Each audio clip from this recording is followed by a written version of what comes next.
Hello, everybody. Welcome along to Sportsbet TV as we look ahead to what is a very good day's racing on Saturday, the 22nd of April, with both quality action over the jumps at Ayr, where it's Scottish National Day, and also on the flat, a few good meetings, in particular Newbury, where there's the classic trials and other very good races.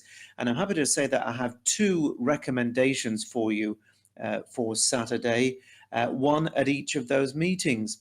If you're joining me for the first time, please press the subscribe button just below this screen, and then you'll be kept informed of all my free selections here at Sportsbet. And last weekend, I gave you one selection for the Friday of the Aintree meeting and one for the Saturday. They both did well. Maximilian, a really good second on Friday at Aintree in the Grade 1 behind Lucinda Russell, surprise winner. That was a 6-to-1 shot, so each way just making a very small profit there. And then on Saturday, just one selection, and it proved to be a winner for us, Irish Point, who was recommended at 6-to-1, given a beautiful ride by Davy Russell on what turned out to be his final day in the saddle before he retired. And that was a lovely victory in the Mersey Novices Hurdle. So a nice, profitable weekend last Friday and Saturday for followers at Sportsbet. Well, I'm going to begin, first of all, with my first of two selections. They both run within 20 minutes of each other. And the first is at Newbury in the 3:15 on Saturday, the Newbury Spring Cup handicap. It's always a good race. There's some quality handicappers over the mile. 14 set to go to post. The going is forecast soft, good to soft in places, although it wouldn't be the biggest surprise in the world if the going were to improve by the time they're racing on Saturday. This bulletin, by the way, being recorded late on Thursday evening. As I say, there may be some notable changes before then.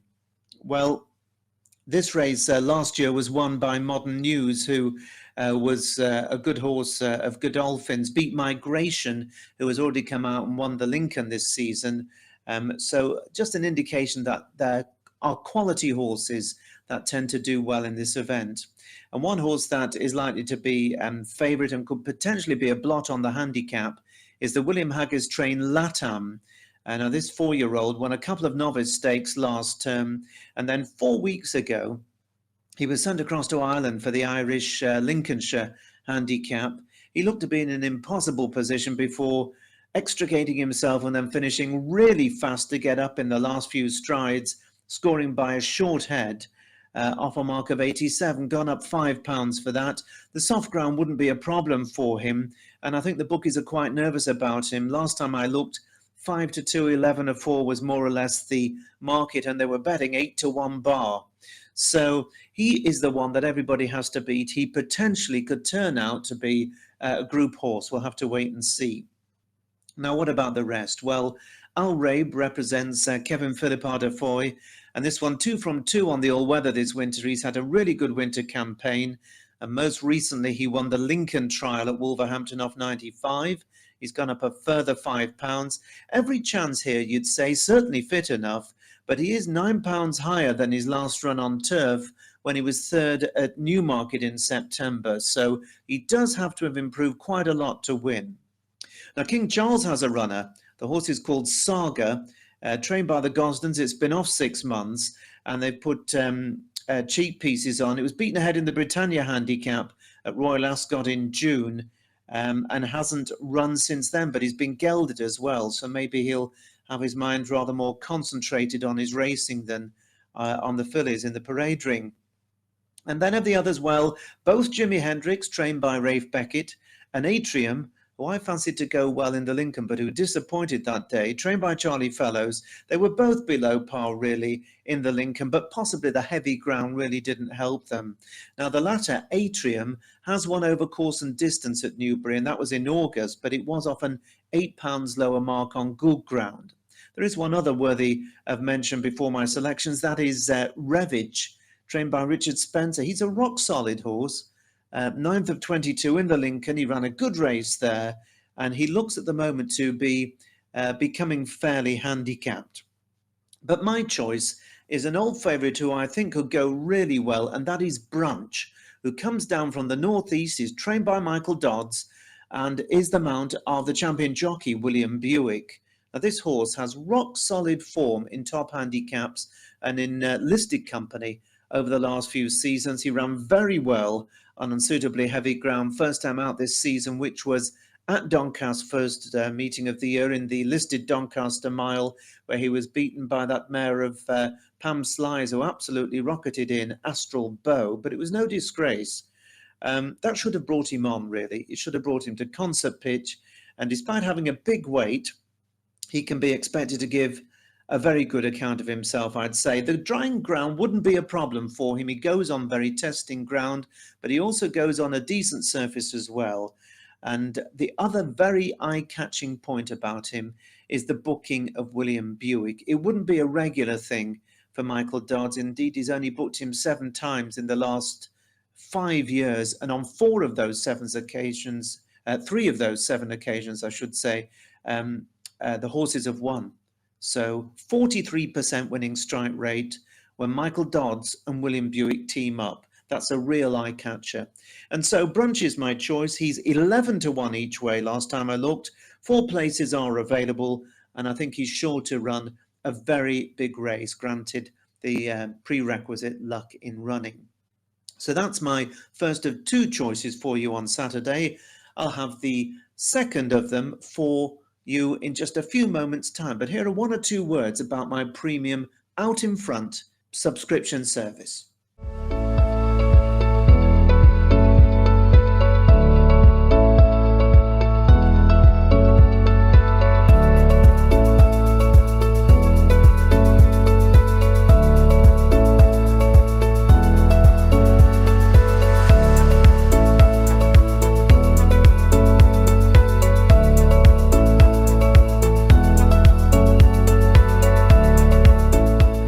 Got a cracking chance. I thought so when he was a 20 to 1 shot. He's now 28 to 1. Favor is the one I think could really come up that hill, and wouldn't it be wonderful if he did run well at those very big odds?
Well, do check out the Out in Front service. Been going pretty well of late, and you can check out via the link just below this very screen, and you can join and leave whenever suits you. There are no tie-ins whatsoever.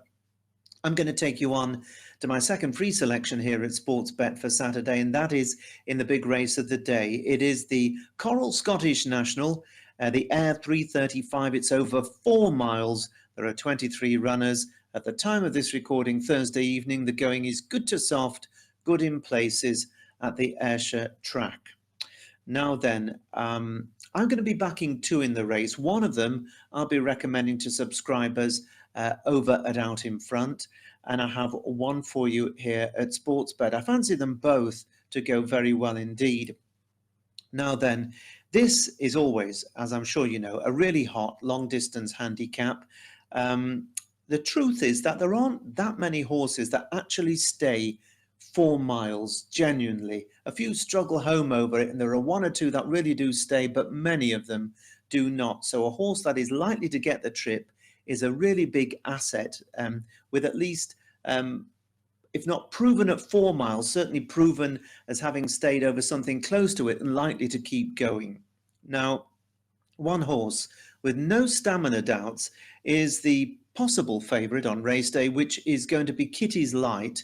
The Ida Chase winner won over 4 miles at Newcastle last time, trained by Christian Williams, and he was a second in this race last year to his stable companion and ran a very good race indeed. But as I've mentioned, already a winner this season of the 4 mile Ida Chase, and sure to go well again. It would be a surprise if he isn't there or thereabouts. Now, amongst the others, Mombeg Genius is a fascinating runner for John Joe O'Neill Jr. and Senior. He failed in a bid for a 4-timer last time. He's been in great form this season, but it was a glorious defeat because he came third in the Ultima Handicap Chase at the Cheltenham Festival, and the form of that has already worked out amazingly well because the winner there was Corach Rambler, who went on to land the Grand National on Saturday at Aintree. And Mombeg Genius, only £5 higher, a really good chance if he stays. It's one thing to stay 3 miles too, it's another thing to stay 4 miles. Now, the Corach Rambler team, the Lucinda Russell stable, are represented by Your Own Story, who was a winner over 3 miles and 7 furlongs at Wetherby on his penultimate start and was only beaten half a length over 3.5 miles at Haydock last time out. And he, I think, is sure to run a very good race. I don't think there are any stamina doubts in him. And the same story for Mighty Thunder, trained by Lucinda Russell, who won this very race, the Scottish National, in 2021. Truth is, though, he hasn't been in the same form. It would be a big surprise, I think, if Mighty Thunder were to bounce back, even though the old horses for courses adage often is worth bearing in mind. Now, of the rest, well, Sandy Thompson, who trains up in Scotland, very high-profile loss of his smart staying handicapper Hill 16 in the wake of the Grand National and the demonstrations that upset the horse and everything else, which was deeply distressing for him and the connections, and we send our condolences. It was an awful incident, and I don't think anybody will begrudge him a success here. He's got 2 bites of the cherry. He's got the mare Flower of Scotland, who will be a very appropriate winner, of course, of the Scottish National. And he's also got Empire Steel, who was a listed winner at Kelso last time out over 3 miles. Will Empire Steel stay? Remains to be seen. I don't think there are too many doubts about Flower of Scotland. She's a bit of an old plodder, but she does keep going, and it looks like she's been prepared for this race. So that's Sandy Thompson's pair. But as I say, I'll be backing 2 in the race, and the one I'm recommending to you here at Sportsbet is a big, big price. And the horse is called, a mare actually, Wait and See. Trained in Ireland by John Ryan, who's a very smart guy, a senior trainer. He's very much been doing the rounds for years. And Danny Mullins, terrific jockey, part of the Mullins dynasty, is going to be on board. She's 9 years old.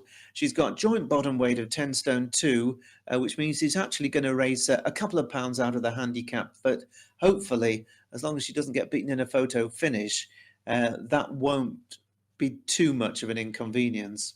Now, there are a couple of things she has in her favour. First of all, this Wait and See. She stays very, very well indeed. She's a thorough stayer. She was third in a hot 3 mile 7 furlong handicap chase last year's Punchestown Festival. And she was also 5th over 3.5 miles, staying on in the Cork National on background in November. She's at her best, and this is a significant point, on a fairly sound surface. Unlike a lot of Irish horses that love it when the mud is flying, this mare is at her best on good or good to soft ground. It suits her ideally, and that's hopefully what she's going to get at Ayr on Saturday. She had a nice 98-day break midwinter, was blinkered first time. She ran in the Leinster National at Naas last time out. The ground wouldn't have been at all suitable. It was very testing, but what it will have done, that run, is blow away all those cobwebs after the break.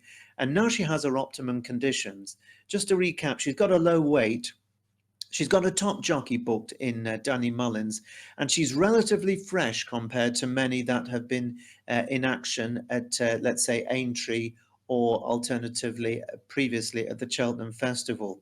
It's also worth noting of the Scottish National that 4 of the last 8 winners of the race have started at 25 to 1 or bigger. So the fact that she's currently 50 to 1 each way shouldn't really put you off very much, especially given the points I've mentioned in her favour. So 50 to 1 each way, 6 places with many firms, but eye-catchingly 7 places can be had with Sky Bet. So that's my recommendation. Wait and see. For John Ryan and Dally Mullins, 50 to 1. I'll be having a bet on her as well as my other recommendation, along with 3 or 4 others I'm putting up across Britain on Saturday. And you can check those out, of course, if you join me at Out in Front. But those are the 2 at Sportsbet for Saturday. Let's hope they run very well. We had a nice weekend of it last weekend, and it'd be nice to follow up with another couple of good runs for our money. Bye-bye for now. Take care.